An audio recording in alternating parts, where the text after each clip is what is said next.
Jumpa lagi dengan channel tokotakumi.com Shopping and Learning. Pada video tutorial pagi ini, kita akan membahas mengenai ESD Control. Harap diperhatikan bahwa setiap produk yang rentan terhadap ESD akan diberi tanda-tanda seperti gambar-gambar yang tampak pada monitor. Gambar ini kita sebut dengan ESD Susceptibility Symbol atau disebut juga dengan Warning Symbol. Kita review kembali, ada dua tipe material. Yang pertama adalah konduktor atau pengantar elektron. Yang kedua adalah insulator atau penyimpan elektron. Di antara dua itu ada juga kita sebut material disipatif, yang pada saat yang sama dia bisa menyimpan tapi bisa juga mengalirkan elektron. ESD adalah musuh yang tidak terlihat, seperti kuman dan bakteri di dalam ruang operasi. Kita tidak mungkin melakukan proses operasi jika terdapat banyak kuman dan bakteri. Hal yang sama juga harus kita perhatikan jika kita melakukan proses pembuatan barang-barang elektronik di dalam ruangan yang banyak terdapat bahaya laten ESD. Kita tahu bahwa manusia selalu melepaskan elektron, tapi kita tidak bisa merasakannya. Pelepasan elektron baru bisa dirasakan jika sudah mencapai 3000 volt ke atas. Operator yang bekerja di dalam ruangan kontrol ESD, pastikan pertama, telah dilakukan training. Kedua, menggunakan alat pelindung ESD dengan benar. Ruangan terproteksi dari ESD atau EPA adalah ruangan dengan kendali penuh terhadap ESD, di mana alat-alatnya bisa berupa pelepas aliran rendah, atau kita menggunakan hambatan, atau bahkan juga kita bisa lakukan dengan melakukan proses pelapisan atau shielding. Prinsip dasar pengendalian ESD. Semua konduktor harus dilakukan grounding termasuk pekerjanya. Hilangkan semua insulator. Gantilah insulator tersebut dengan produk dengan perlindungan ESD. Atau, jika tetap harus digunakan, lakukan netralisasi dengan menggunakan ionizer. Kemudian, produk-produk dengan kode ISDS atau rawan terhadap ESD yang akan dibawa keluar daerah EPA harus berada dalam bungkusan yang memiliki kegunaan sebagai pelindung ESD atau shielding. Peralatan grounding yang umumnya digunakan oleh pekerja, pertama adalah wrist strap. Wrist strap digunakan pada pergelangan tangan. Dan jika diperlukan, kita akan menambahkan foot grounders yang digunakan pada bagian kaki. Pastikan foot grounders menyentuh lantai dengan kondisi ESD safe. Peralatan grounding untuk pekerja, baik itu berupa wrist strap atau foot grounders, pastikan berfungsi dan lakukan pengujiannya setiap hari. Dan pada saat penggunaannya, pastikan dia selalu termonitor dengan baik. Selain pekerja, pastikan area kerja juga terground dengan baik. Tujuannya adalah untuk menyediakan permukaan kerja dengan sedikit aliran listrik, atau bahkan tidak ada sama sekali. Dan kita harus menyediakan permukaan kerja yang akan menghilangkan aliran listrik statis dari konduktor.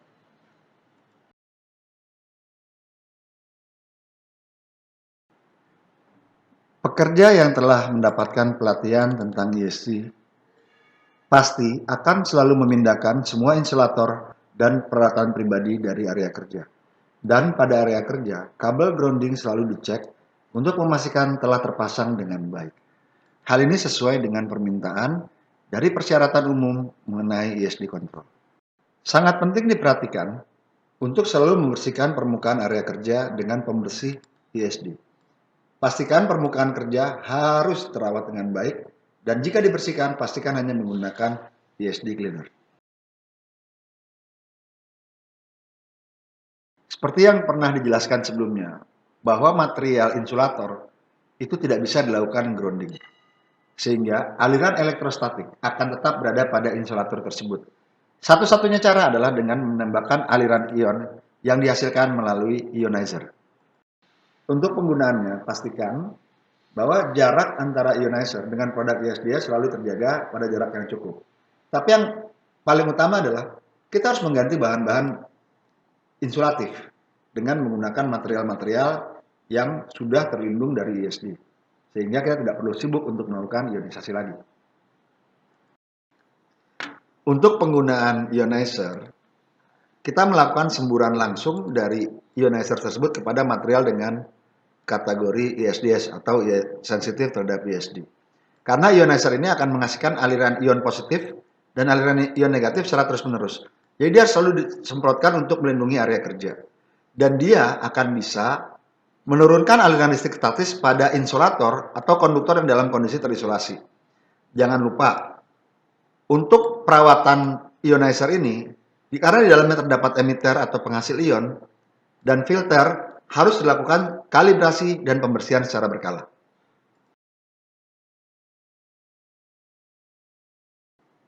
Memang ada satu kondisi di mana material dengan kondisi ESD sensitif atau ESDS harus kita bawa keluar area terlindungi terhadap ESD atau EPA.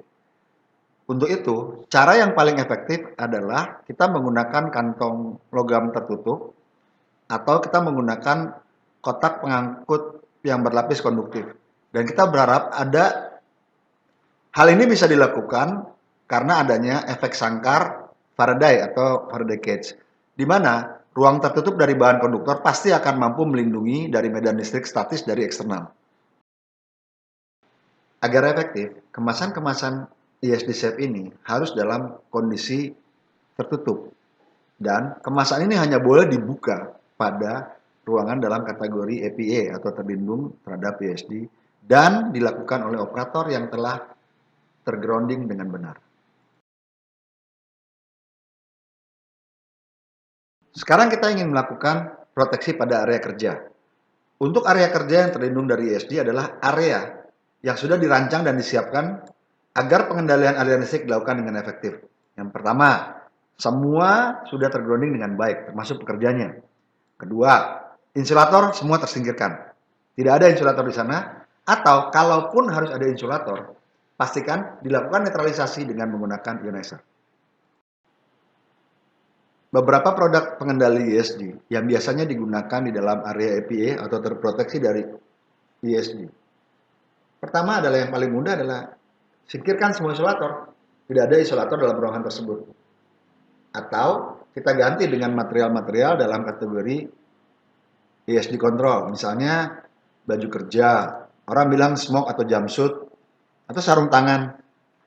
Kemudian menggunakan kemasan pipa perekat, botol, dokumen, map dokumen, permukaan lantai, cat, lantainya, dan bahkan krim tangan. Semuanya harus digunakan dengan kategori ESD safe. Demikianlah video penjelasan tentang ESD control. Sampai berjumpa di video Toko Takumi berikutnya. Toko Takumi, Shopping and Learning. Terima kasih.